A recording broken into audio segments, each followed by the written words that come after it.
f is a vector and it can be expressed as a sum of two vectors, where f1 is a vector along the x-axis, f2 is a vector along the y-axis, and these are perpendicular to each other. f1 and f2 are perpendicular to each other.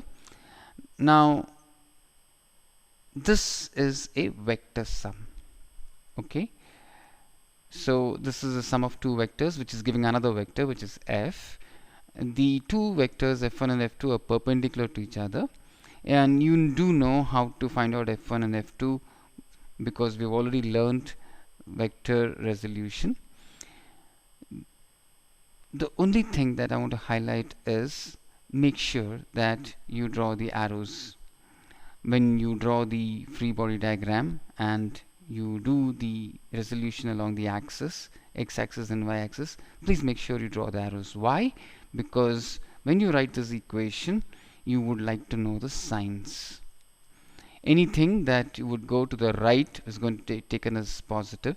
Anything that goes to the upward direction is going to be taken as positive, and anything that goes to the left you take it as negative, or anything that goes downward is going to be taken as negative. For example, if your vector happens to be this and I do the resolution correctly and take one vector along x-axis, take another vector along y-axis, make sure that I draw the arrows, and in this case what you realize is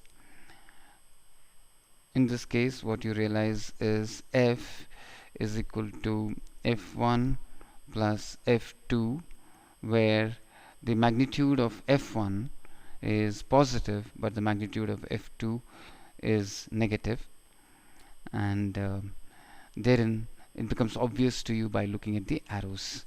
So I think we're all set to go now and start with solving 2 or 3 problems where we'll be using these steps repeatedly.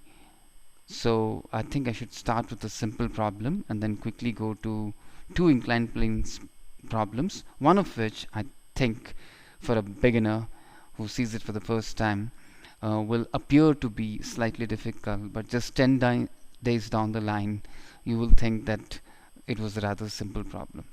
Alright, we'll stop here.